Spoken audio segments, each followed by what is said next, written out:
All right, good morning, ladies and gentlemen, and everybody. I want to welcome you today. We've got a lot of current events to go over, but first things first, as we are getting ready here, I just want to take a chance to share my screen quickly here. And if you're on Zoom, please go to modules, as I'm going to show you here in a second. And go down to week 13. It says warm up 10:30. That's today. Do you guys find that? It says Crusades Plague. So click on that. And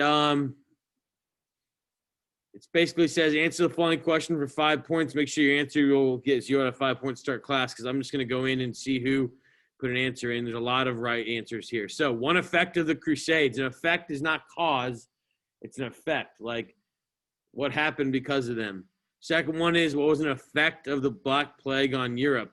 The common sense answer is a lot of people died. We already know that. Let's try to get a little deeper if we can, okay? Other than people died. We're in a pandemic. Over 4,000 people have died in Indiana. Yes, but let's be a little more specific, okay? There are some answers on there if you need help. But please, the most important thing is make sure you provide an answer with your name on it. Try to be original in your thought and think about what we did in class on Friday. I'm sorry, Wednesday. Okay. Give you about 2 minutes to do that as I take attendance. And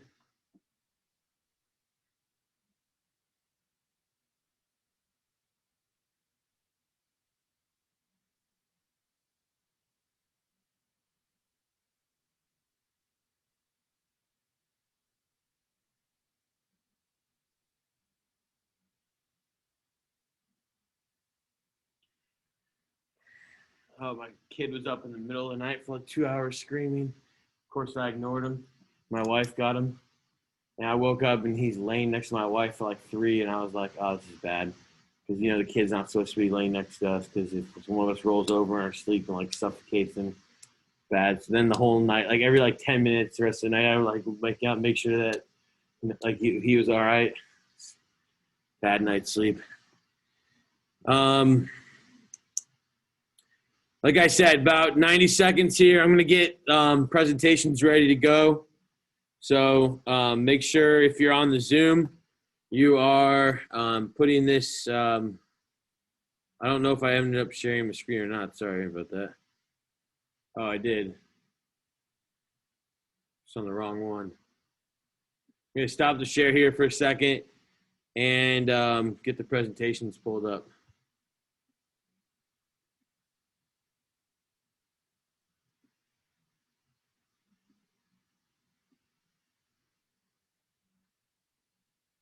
Austin Willis, when did you send that to me?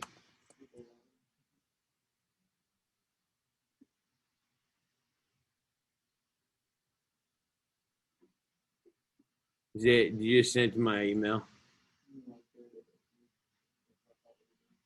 That's okay. A lot of people doing different stuff.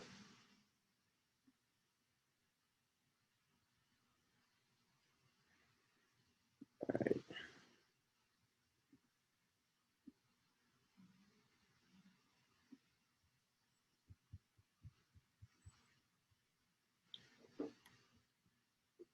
All right,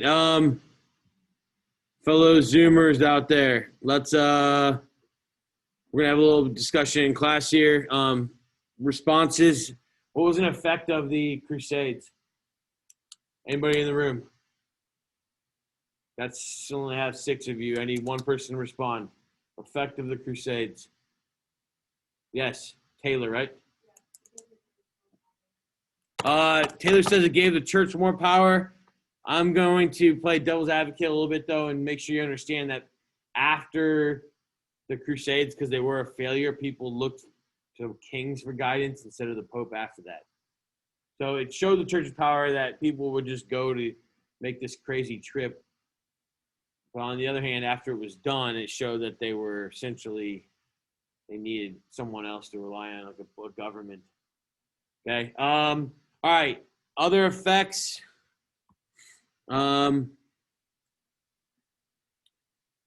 Let's Let's see what you guys put on Canvas.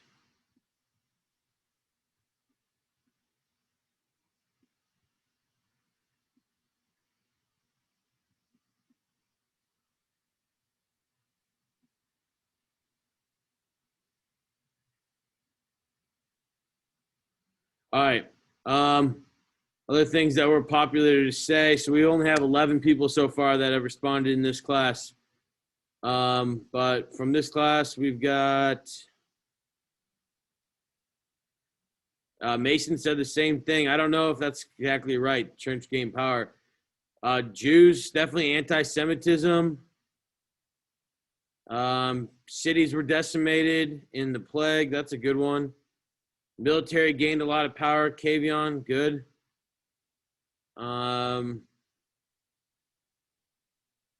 John Guy said 33% of Europe died. It took a while to recover. That's good. Trade suffered. Good answer.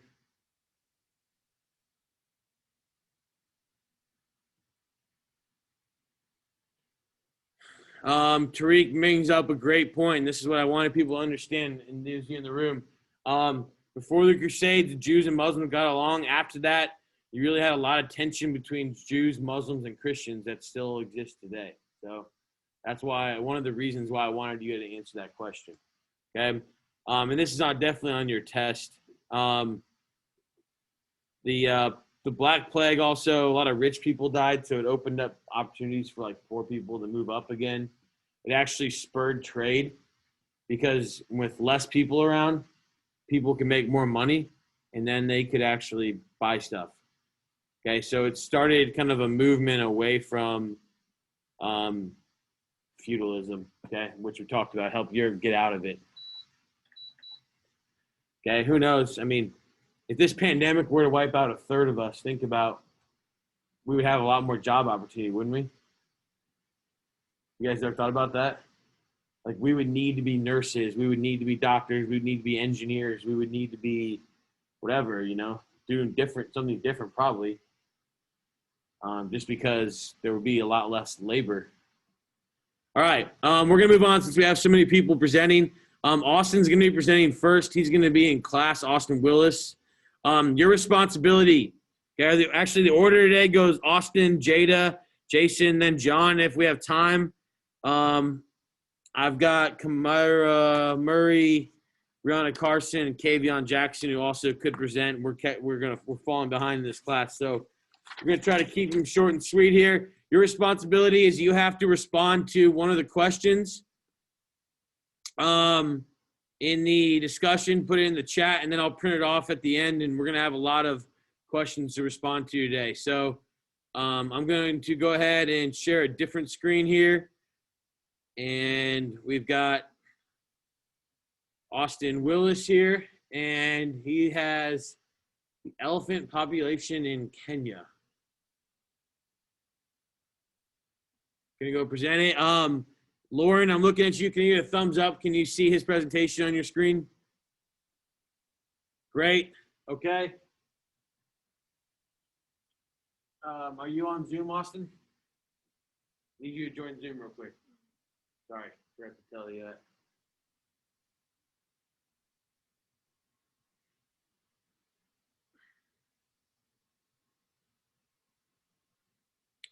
Okay, Austin's joining Zoom because he's in the classroom, and he's going to talk to you very loudly, and then we can all hear it as well.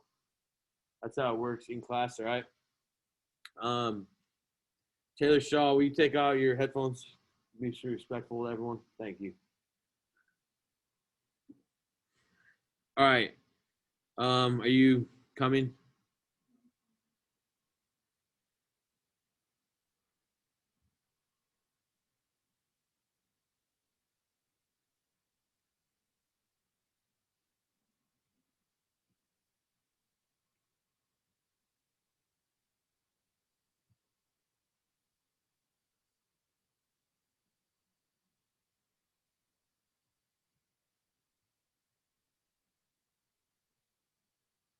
Are you H?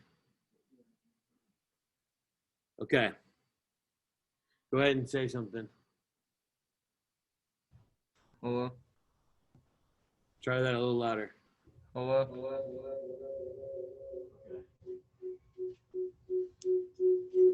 You got it. All right, we got Austin here, guys. We're gonna get going. Go ahead, Austin. Talk to us So, loudly. the Kenya elephant population has doubled in the last 30 years, and mainly it dropped down. It became part of the endangered species and list because of poachers and a lot of droughts that are in Africa. Their population became endangered because of poachers wanting ivory that's in their tusks because demand for it in the black market was high. The elephant population has been an issue since the 1970s. It's getting better because there were 80 elephants killed in 2018, 34 in 2019, and just so far in 2027.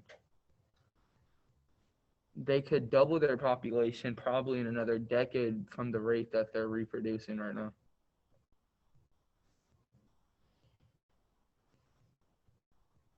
Okay, what's the video about, Austin? It's talking about how safari, I forget what they're called, like people that like work the safari, they're trying to keep the poachers away and helping the Kenya elephant population rebuild.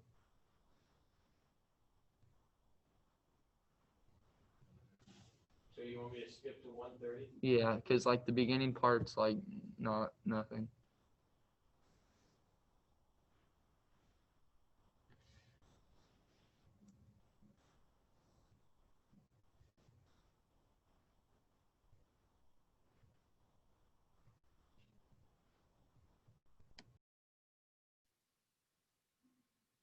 Small A's under 6 months old. And then we've got quite a few adolescents, some of them pushing 2 3 years. The adolescents are the ones you can see, slightly bigger ones in the distance there.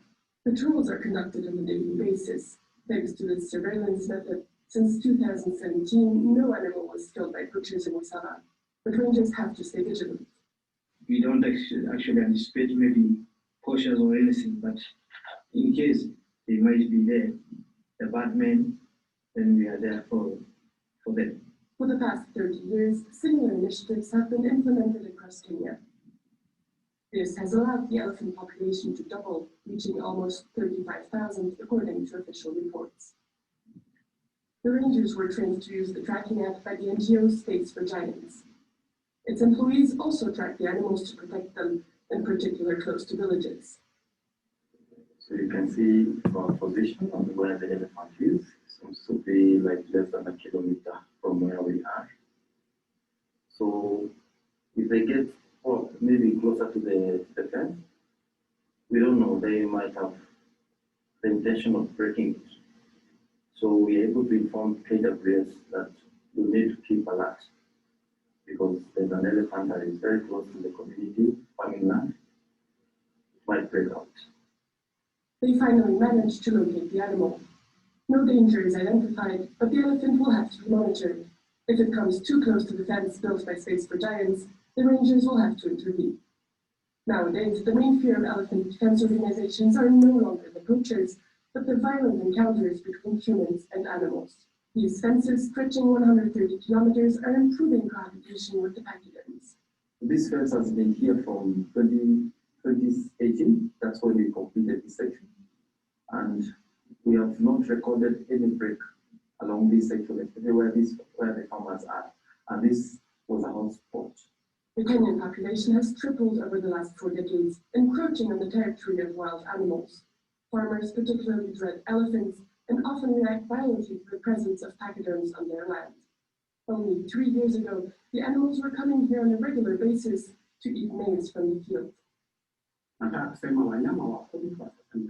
have become our friends because they don't disturb us anymore. Before, we would sometimes kill them. How long do you want to watch? We saw them as enemies because they were destroying all our crops.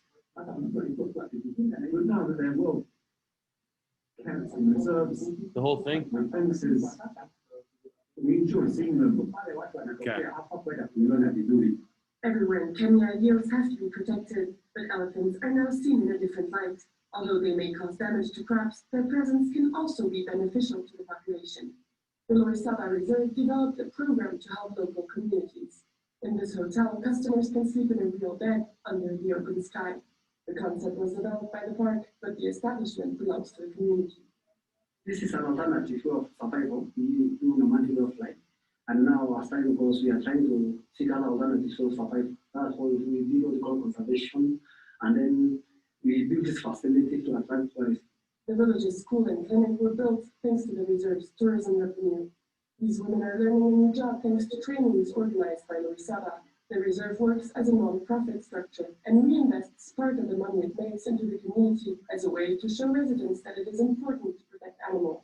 Before we did not understand about the protection of wildlife or even anything, but now because of the trainings, we have been trained so much about the conservation, about the wildlife, the cohesion with the human wildlife, so that at least we know everything and we are really appreciating and we are doing everything we can. We are embracing as a community. All these efforts are starting to pay off. This year, the country has reported an exceptional number of births. Fewer elephants are dying because of poaching. Until now, 7 pachyderms have been killed, against 34 in 2019 and 80 in 2018. Interesting. Okay.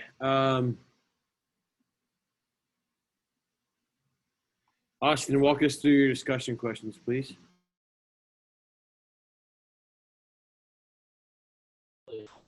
So I did 3, and one is, what do you think is the biggest contribution on why the Kenya elephant species was classified as endangered?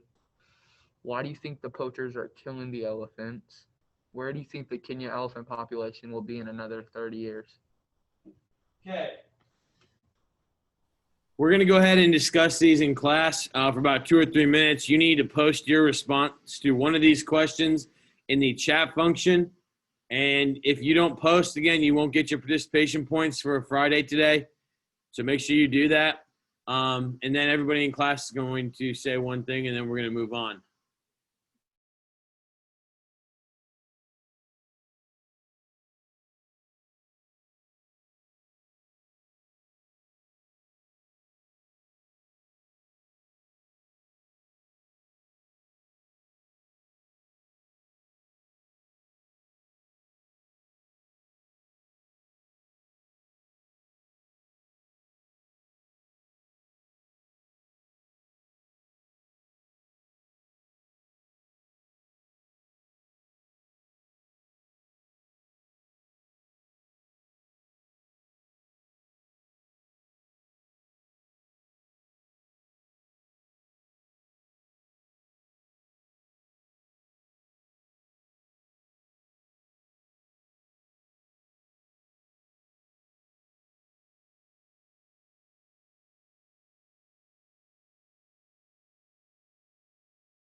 we're going to get going forward here. I got 14 responses. I've got 20 of you on Zoom, so 6 of you that are in bed need to wake up.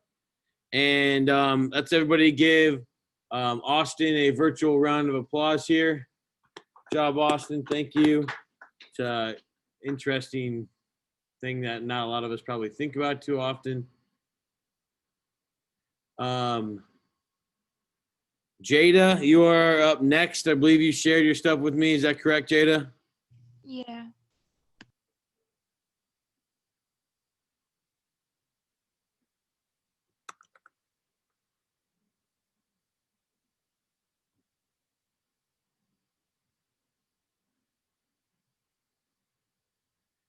Jada, did you share with me on my email or to my Canvas? I can't remember. I shared it on Google to your email. Oh. Now I can hear you. Sorry. Can you say that again? I shared it on Google to your email. Yep. Okay. I'm looking it up right now. What's that? Yes.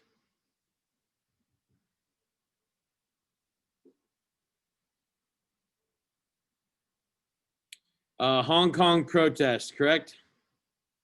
Yeah. Yeah, I looked at it yesterday. Okay, I had it up. All right. Awesome. All right. So the Hong Kong protests. And we've got Jada presenting, and we're going to go ahead and get moving forward. So, Jada, I'm going to mute myself. I'm going to share your screen. I'm going to turn off our sound in here. Or sorry, I'm going to leave our sound on here, and you'll be the one talking, okay? Okay. All right. You got it. All right. Hong Kong protest. Protesters feel the bill could be revived, so demonstrations continue, calling for it to be withdrawn completely. By then, clashes between police and protesters had become more frequent and violent. In September, the bill was finally withdrawn, but protesters said this was too little too late. On the 1st of October, while China was celebrating 70 years of Communist Party rule, Hong Kong experienced one of its most violent and chaotic days. An 18-year-old was shot in the chest with a live bullet as protesters fought officers with poles, patrol bombs, and other things. The government then banned protesters wearing face masks, and in early November, a pro-Beijing lawmaker was stabbed in the street by a man pretending to be a supporter. The government then banned protesters. Hold on. 1 week later, a policeman was shot. 1 week later, a policeman shot one protester at close range when activists were trying to set up a roadblock. Later that day, another man was set on fire by anti-government protesters. Later that month, the territory held local council elections that were seen as barometer of public opinion. The vote saw a landslide victory for the pro-democracy movement, with 17 of the 18 councils now controlled by pro-democracy councillors.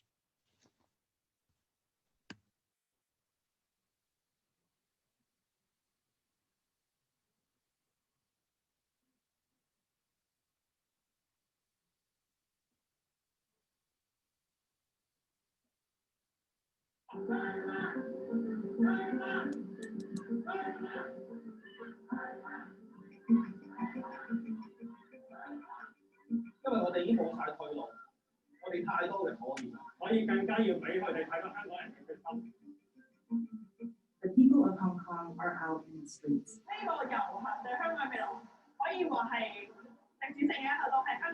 Hundreds of thousands are demonstrating against a deeply unpopular bill. 呢個會影響全香港嘅。因為呢條條例對香港傷害係非常之大。 But this is about a whole lot more than a bill. It's about the status of Hong Kong and the power China has over it. It's a fight to preserve the freedoms people have here, and it all started with a murder.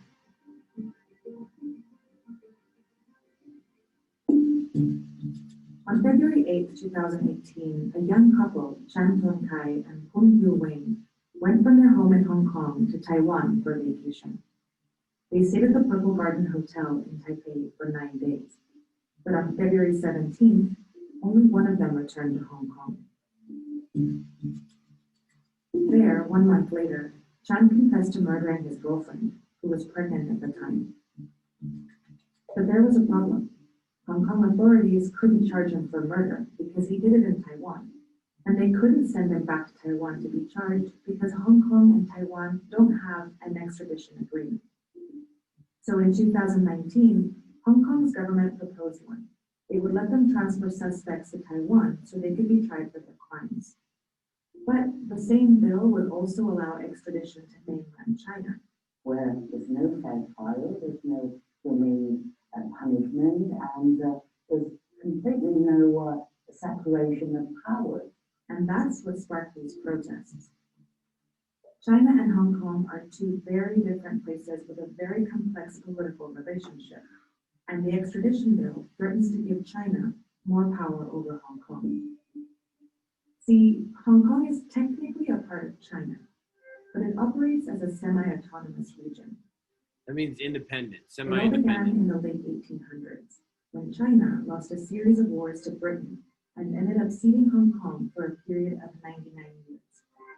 Hong Kong remained a British colony until 1997, when Britain gave it back to China under a special agreement. It was called One Country, Two Systems. It made Hong Kong a part of China, but it also said that Hong Kong would retain a high degree of autonomy, as well as democratic freedoms, like the right to vote, freedom of speech, freedom of the press, of assembly. And that made Hong Kong very different from mainland China, which is authoritarian. Citizens there don't have the same freedoms. Its legal system is often used to arrest, punish, and silence people who speak out against the state. But according to the agreement, one country, two systems wouldn't last forever. In 2047, Hong Kong is expected to fully become a part of China. The problem is, China isn't waiting for the deal to expire. Under the rule of Chinese leader Xi Jinping, pro-democracy leaders have already been arrested in Hong Kong, and mysterious abductions of booksellers have created a threat to free speech. But Hong Kong has been pushing back. In 2003, 500,000 Hong Kongers successfully fought legislation that would have punished speaking out against China. And in 2014, tens of thousands of protesters occupied the city for weeks to protest China's influence over Hong Kong's elections. Now, Hong Kongers are fighting the extradition bill because the bill is widely seen as the next step in China's encroachment on Hong Kong's autonomy. We're going to stop there. That was a really good explanation of the issue at hand, which is Hong Kong is supposed to be a free place, and it is not any longer. So, Jada, can you walk us through discussion questions, please? Yeah. What do the protesters want justice for? Would you protest for Hong Kong? What do you think will be next for Hong Kong?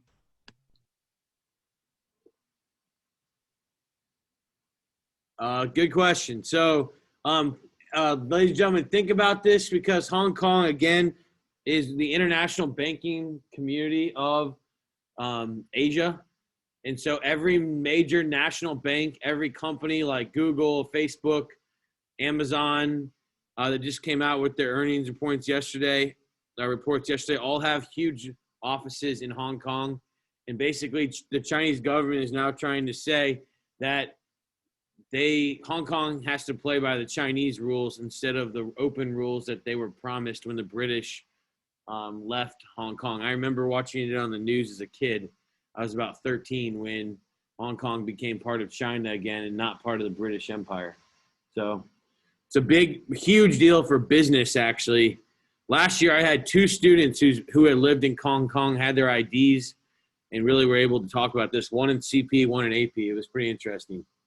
Okay, so go ahead and post on Zoom. We're going to have a short discussion here, and then we're going to move forward here, and the next person that's going to present is Jason.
Good job. Let's everybody get a round of applause. Jada, thank you.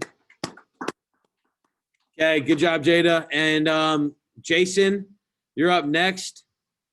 Jason, I found your paper. I'm having trouble finding your slides. Can you remind me where your slides are, Jason? Hurry up. We're going to go quickly. Please. I also just shared them to your email through Google. You did?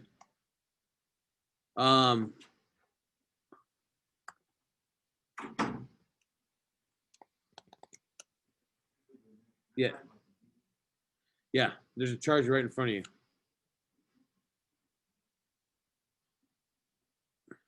Jason, I'm only finding, I know you sent this to me a while ago. I'm only finding the document. Did you send slides too?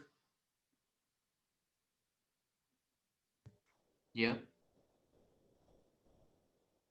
I did. Okay, let me look in the clutter.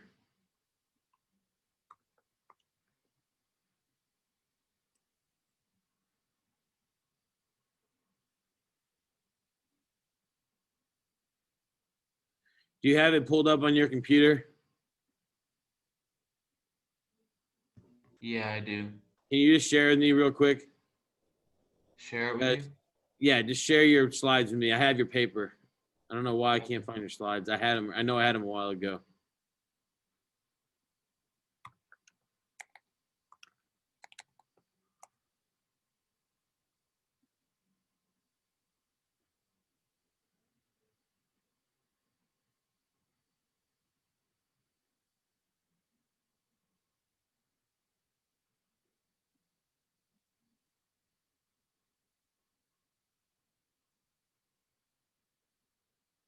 Let me know when you have done that, all right?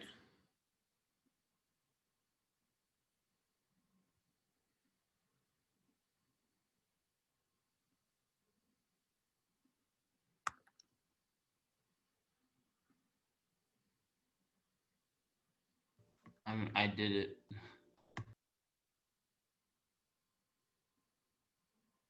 All right, perfect.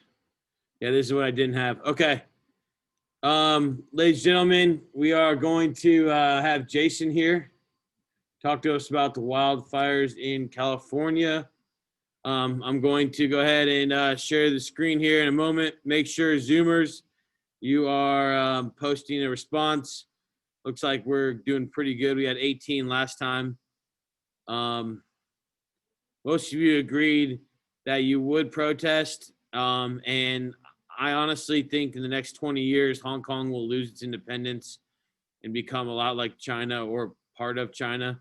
And I would say that it's just my opinion, but I would say that it'll end up being, like I said, China. And I don't think they like that. The United States and Europe do so much banking there and they don't make all the money off of it and they can't control it. Okay, we're going to go ahead and let Jason take over. I'm going to mute Jason and talk to us about wildfires in California, all right? Okay.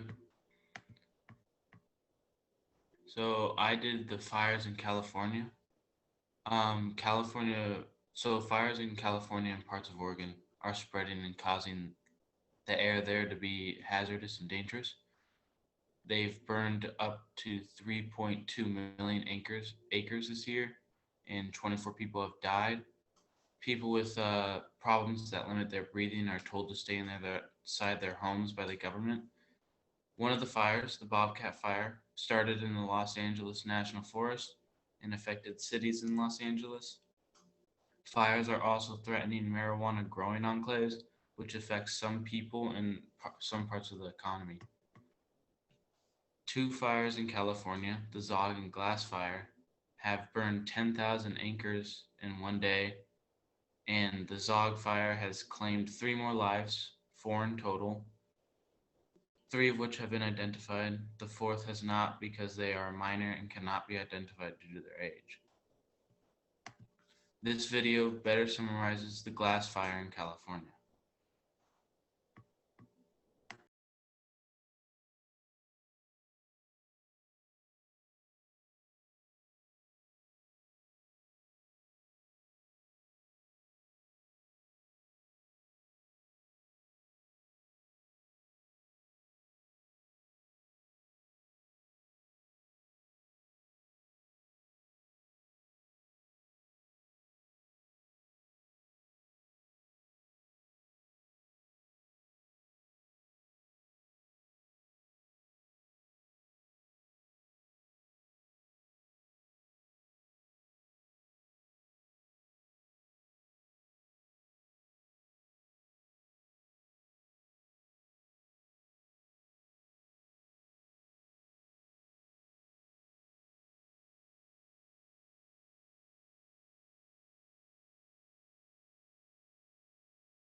My discussion questions are, do you think the fires will get better as winter comes around?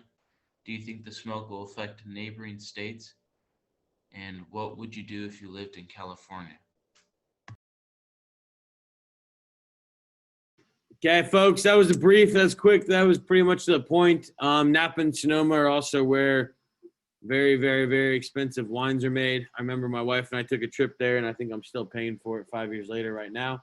It was that expensive. So go ahead, put your opinion here in the chat function, and we're going to talk about it real.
Purposes. All right, for time purposes, guys, we got to move on. We've got one more presentation by John. Are you out there, John?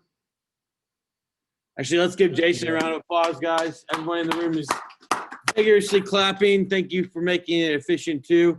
I'm going to stop the share real quick. John, I found everything, but I found your paper, but I can't find your slides. Where did you share your slides with me?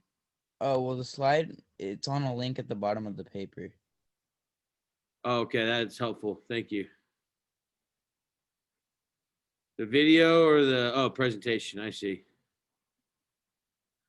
Can you grant me access to that real quick, please? Yeah, okay.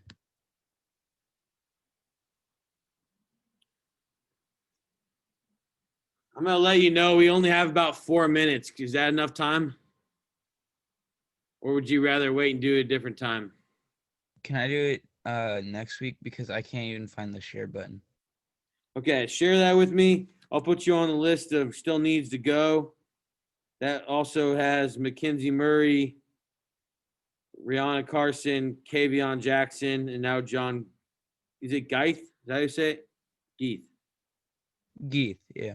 John Geith. Okay. Everybody else, I'm gonna delay the quiz until Monday because it's a long one to doubler. So we'll do a little review. And the only thing I want to make sure I tell you, if you didn't do your intro for this week, giving you a ton of time to do it. I need you to buck up and be a good student, please, and do it. Those of you who responded, a lot of good responses today, different topics. So thank you. And everyone who presented and sent their stuff on time, thank you also. Those of you that need to make up stuff, get me your project so at least I can give you a grade without the presentation, and we'll present when we have time. Okay. Enjoy your weekend. Please be safe with trick or treating, and don't be around a ton of people.